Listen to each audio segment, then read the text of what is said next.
E aí, meus bidos aracnídeos, e aí, meus bidos do multiverso, ou melhor, do aranhaverso. Hoje eu estou aqui para comentar sobre uma das HQs mais especiais em toda a minha vida, que eu li muitos anos atrás e que eu decidi fazer uma releitura em prol do lançamento da animação Homem-Aranha através do Aranhaverso e também, por que não, da reimpressão que a Panini está fazendo de um encadernado intitulado Mundos Collidem, que vai juntar tanto essa edição que eu vou comentar hoje, quanto a sua continuação, que eu já comentei aqui no canal muitos anos atrás, quando saiu literalmente numa capa cartão, por assim dizer, e que agora está sendo numa capa dura e que é muito mais caro, mas enfim, hoje eu estou aqui para falar sobre uma HQ muito especial que une dois universos muito especiais e que serviu de grande inspiração para o filme Homem-Aranha no Aranhaverso. Eu estou falando de Homens-Aranha. Nós te perdemos e não tivemos a chance de nos despedir.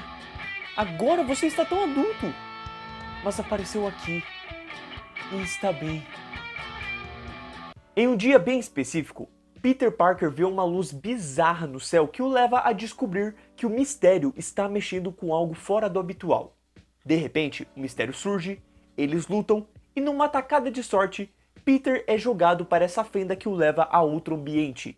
Um ambiente onde as pessoas sabem que o Peter Parker é o Homem-Aranha e que tem um aranha com um uniforme bem diferente do dele.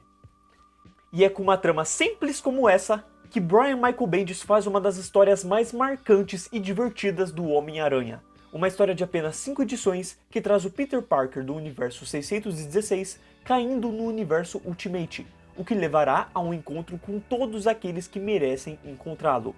E mesmo sendo uma forte coincidência, o quadrinho não deixa de brincar com isso a todo momento de que o vilão teve a sorte de não só ser encontrado pelo Homem-Aranha, como também de que o Homem-Aranha chegou no outro universo e achou tão rapidamente outro Homem-Aranha. É claro que fica mal explicado o fato de um criador de efeitos visuais ter descoberto como abrir uma fenda para outra realidade, mas faz parte daquela brincadeira boa em prol do fanservice. Da mesma maneira que no filme Sem Volta Pra Casa, trouxe entre tantos aranhas, logo aqueles outros dois que também foram adaptados para o cinema. E aí, a gente segue com isso. Por um segundo, eu pensei em comparar com o filme Homem-Aranha no Aranhaverso, que também não explica como o Rei do Crime construiu aquela máquina. Mas, além da gente ter uma motivação boa por trás disso, do porquê ele queria chegar nisso, coisa que a gente não tem aqui envolvendo o mistério, a gente também tem durante o filme, se você prestar muita atenção, vários cientistas ao redor do Rei do Crime. Ou seja, ele contratou esses caras para conseguir ter o que ele queria. Diferente daqui, que é um homem só sendo inteligente o suficiente para conseguir isso.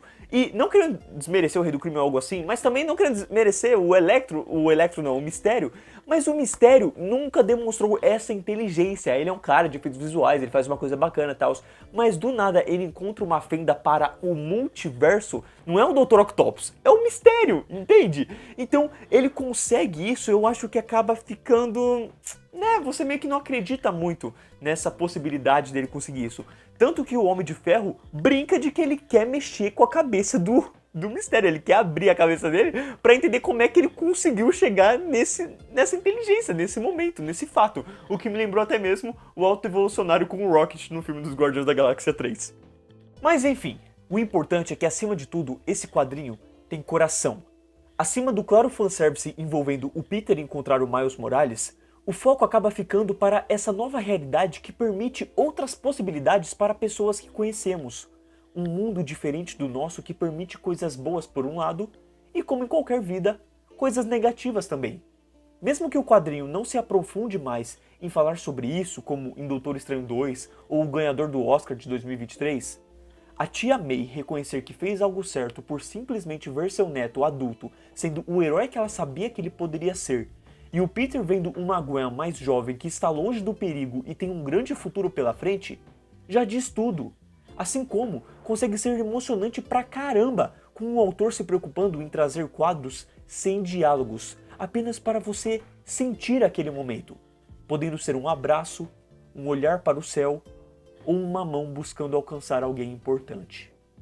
Sério, eu não esperava ficar tão emocionado e comovido lendo isso daqui novamente. E eu acredito que eu teria ficado ainda mais emocionado se eu tivesse lido a fase completa do Ultimate Homem-Aranha. Eu só li aquele primeiro encadernado com grandes poderes e responsabilidades, como também o encadernado em que ele morre, né, em que acontece a morte do Peter Parker. Então eu entendo a dor da Tia May, mas ver esse mundo impactado pela morte do Peter Parker e o quanto isso reflete para um Homem-Aranha que se sente desvalorizado, que sente que ele nunca foi reconhecido pelos seus feitos, vendo um universo onde ele é reconhecido por isso, onde ele vê o impacto da sua morte para as outras pessoas. E pô, cara, todas as cenas dele com a Tia May é do caramba. Sério, eu acredito que se tivesse uma edição inteira só com esses dois, eu teria caído em prantos. E já me surpreende eu ter ficado emocionado, porque eu sabia o que esperar de toda essa edição, porque eu já havia lido ela e ela me marcou muito. Mas mesmo assim, eu fiquei emocionado muitas vezes e me fez entender ainda mais do porquê eu fiquei tão emocionado quando eu vi o filme Homem-Aranha no Aranhaverso e teve aquela cena da Tia May encontrando o Peter e, sabe, que ela fala, nossa, você parece tão cansado. Cara, aquilo me bate tanto e eu entendo porque, sabe, nesse quadrinho bate também todas as cenas deles. É impressionante, as vezes em que o quadrinho para só pra focar na reação dos dois, no abraço dos dois, é simplesmente lindo. E sabe, é nessa que eu digo que o roteiro acerta tanto, porque o autor conhece o universo e os personagens que criou, assim como a essência do Homem-Aranha. Então ele traz uma abertura de poucas páginas que resume muito bem quem o Peter é e já segue com esse encontro que pode ser legal para quem consumir esse quadrinho pela primeira vez, mas que obviamente tem um impacto absurdo para quem leu um pouco de ambos os universos, gerando a sensação de crossover gostoso que eu citei recentemente no terceiro volume do Asa Noturna de Tom Taylor, mas que aqui se sai ainda melhor por serem 5 edições puras disso. Da sensação de ver um episódio de uma série que junta personagens de umas 3 séries ou um filme que faz o mesmo, e que no caso foi o do Homem-Aranha Sem Volta para Casa. Muito da interação entre o Peter e Miles aqui foi adaptado para a animação que une os dois. E toda a interação envolvendo o combate, a emoção e as perguntas é tão perfeito e gostoso que, poxa vida, uma parte minha realmente não queria que os universos tivessem colidido. Porque perde toda essa graça de universos diferentes, sabe? Esse lance de que a gente poderia ter anualmente um encontro do Peter de tal universo com o Miles de tal universo e deles evoluindo um com o outro, deles aprendendo coisas um com o outro, como a gente provavelmente vai ter nas animações de Homem-Aranha através do Aranhaverso ou depois, porque a gente tá tendo esse lance do Miles encontrando o Peter de uma outra forma e os ambos crescendo e se vendo, e sabe, isso indo aos poucos. E agora que os universos colidindo, eles estão no mesmo universo, meio que não tem tanta diferença, não tem mais uma graça assim, sabe? É uma coisa tipo normal, Batman e Robin. Enquanto que a gente, esse fato de serem de universos diferentes, trazer essa sensação de Batman e Robin, mas de universos diferentes e que eles evoluiriam sozinhos e depois teriam se encontrando e evoluindo alguma coisinha e descobrindo que o outro evoluiu alguma coisa. Então tinha essa parte interessante e que agora a gente só tem isso com os arcos Aranhaverso, onde juntam vários Homens-Aranhas, mas aí é uma coisa que acaba ficando meio que curta, porque são tantos Homens-Aranhas que você não vai conseguir dar atenção para todos e todos os encontros. Enquanto que uma coisinha solo assim de Peter e Miles funciona mais. Não à toa, meio que teve essa divisão em relação à adaptação, né? Em relação à animação, a gente tá tendo esse lance de um Homem-Aranha encontrando o outro de universos diferentes, enquanto que nos videogames a gente tá tendo exatamente a interação dos quadrinhos atuais, que é o Peter e o Miles trabalhando junto no mesmo universo. E que, enfim, tá tudo bem, sabe? Eu entendo os universos colidiram, eu entendo porque eles fizeram isso, mas uma parte minha foi o que eu falei, gostaria de ter visto isso. Porque, por mais que tenha isso, não é tão cagada por mim quanto trazer o Peter de volta no universo Ultimate. O fato deles trazerem o Peter de volta no universo Ultimate como se ele tivesse morrido, sabe, trazendo uma resposta pra ele estar vivo, é uma coisa que por mim tira o impacto da morte dele e tira ainda mais o impacto dessa HQ, das pessoas sentindo pela morte do personagem. Mas, enfim, né, no fim eu acho que o negócio é ignorar. Eu, pelo menos, ignoro. Já que não só esse quadrinho funciona como crossover e um quadrinho solo que você pode comprar sem medo de que precisará comprar outros volumes, que consegue fazer tudo no tempo ideal, te deixando com vontade de mais páginas, mais interações e mais edições, como também é agradável demais visualmente. A Sara Pichelli simplesmente arrebenta com uma arte que tem coração, cor, impacto, sutileza, sabedoria em trabalhar as cenas de ação e delicadeza para fazer as faces de seus personagens de modo que todas as expressões soem tão reais que você não só consegue sentir o que estão sentindo, como acreditar até mesmo que são pessoas reais. Digo com a maior tranquilidade que Sarah é uma das melhores artistas que já passaram na carreira quadrinesca do Homem-Aranha, ao lado de John Romita e Steve Ditko. Por fim, o quadrinho é o básico do básico, mas que vale o preço e dura. Esse é o mais importante, dura. O que prova que, ridicularmente, a Panini tem aumentado os seus preços pra nada, sabe? Que ela tem feito um negócio pra ficar mais especial, pra ficar mais charmoso, mas que ela pode fazer um negócio simples como esse quadrinho, com a capa desse jeito, com a folha desse jeito, que vai valer a pena. Porque, gente, por mais que tenha um amassadinho aqui e ali, cara, isso daqui tem já 10 anos praticamente na minha mão e tá uma maravilha de ler, de sentir o cheiro, de tudo, sabe? Não tem pó nem nada. Então, por mim, funciona perfeitamente e eu até adoro que na introdução, a única coisa que tem aqui é simplesmente uma explicação da história do Homem-Aranha do Peter Parker e da história do Homem-Aranha do Miles Morales. Bem um resumão mesmo pra um iniciante. Porque de resto, meu, tu já vira a página, começa a história como um todo. No final, não tem extra nenhum, assim, né? Meio que é um pouquinho triste, mas ainda assim, enfim, dá pra ir, né? É só isso daqui e a outra página eu não vou mostrar porque é o final da história como um todo. E se tratando de erros, cara, eu não sei nem dizer se... Porque, mano, eu li numa boa, tão numa boa, que assim, pode ser que alguns erros tenham passado despercebido por mim e eu tenha deixado pra lá, sabe, só por sentir.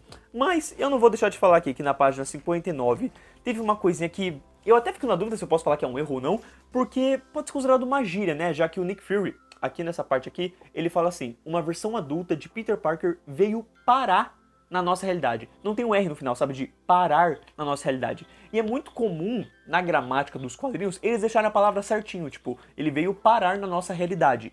E aqui tá escrito só parar na nossa realidade. Só que, se você pensar como uma pessoa fala normalmente, tá certo. Mas eu acho que na escrita tá meio errado. Eu pelo menos, sabe, eu daria a recomendação de que você deveria colocar o R no final do parar. E outra coisa é na página 75, que tem um certo branqueamento de gráfica aqui ao final da página. Não sei se vai dar pra ver, mas pode perceber aqui, ó, bem em cima do Miles, tem um certo branqueamento. Enfim, esses foram os erros que eu encontrei neste volume maravilhoso que vale muito mais a pena, talvez, do que o novo que a Panini está lançando aí, que é bem mais caro e que eu recomendo totalmente, mas que assim, eu acho que vocês têm que esperar o preço baixar. De qualquer modo, Homens-Aranha é, na minha visão, um clássico dos tempos modernos, tanto quanto aquele dos primeiros tempos de quadrinhos que uniu os velocistas de duas gerações.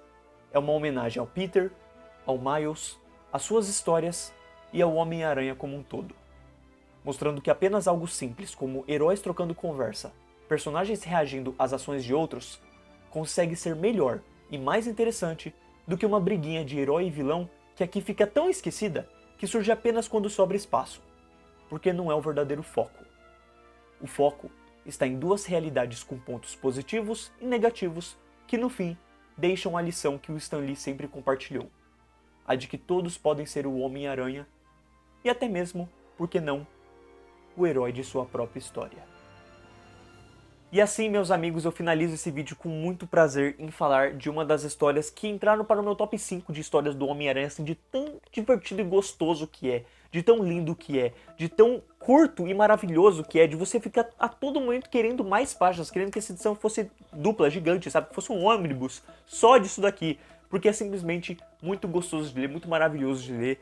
E foi realmente legal até mesmo ler e falar, nossa, como Aranhaverso fez referência a isso daqui, o que mostra que esse quadrinho é definitivamente uma das bases para as animações de Aranhaverso como um todo, dos jogos também, e talvez, quem sabe, de um live action aí que podemos ter com o Peter e o Miles como um todo. De qualquer modo, é um quadrinho que eu recomendo para qualquer um, para um fã do Homem-Aranha, para um fã da Marvel, para um fã de quadrinhos, para uma pessoa que quer ler quadrinhos de super-herói, que quer ver um crossover, que gostou de Aranhaverso e quer se inspirar em alguma coisa, esse quadrinho é a recomendação, porque ele traz a união desses dois e você não precisa ter lido nada antes ou depois pra, sabe, em relação a esse quadrinho como todo, você não precisa ter algo a mais, você não precisa ter um conhecimento.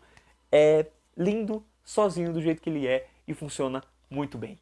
Simplesmente perfeito.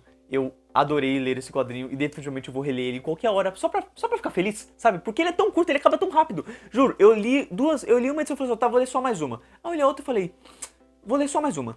Aí ali na outra eu falei, tá bom, eu vou até o final. Aí eu, nossa, terminei. E foi na velocidade que eu falei, nossa, acho que eu vou reler de novo. Acabou tão rápido. Enfim, gente, é muito bom esse quadrinho. Eu adorei reler ele.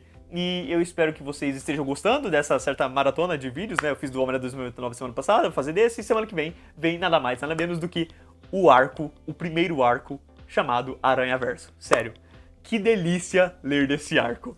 Enfim, eu espero que vocês tenham gostado desse vídeo, espero que vocês estejam gostando desse vídeo, espero que vocês estejam animados para a animação Homem-Aranha através do Aranhaverso como um todo, que eu também deixo de recomendação aí. O vídeo que eu fiz falando sobre o filme do Homem-Aranha no Universo como um todo, do porquê que ele é tão bom, do porquê que ele é tão importante, todas as referências, tudo se tratando em relação a ele. Se vocês não viram esse vídeo, vejam esse vídeo para vocês se prepararem para o filme Homem-Aranha através do Universo que está chegando aos cinemas. E meu Deus, eu tô recomendando tanto, até parece que eu tô sendo pago pela Sony para isso. Mas enfim, eu tô muito animado pra ver esse filme. E de qualquer modo, semana que vem tô aí. Espero que vocês também. Não deixem de colocar nos comentários o que vocês acham dessa HQ, caso vocês tenham lido. E caso vocês não tenham lido, vão ler. Depois vocês voltam pra comentar o que vocês acham. Beleza?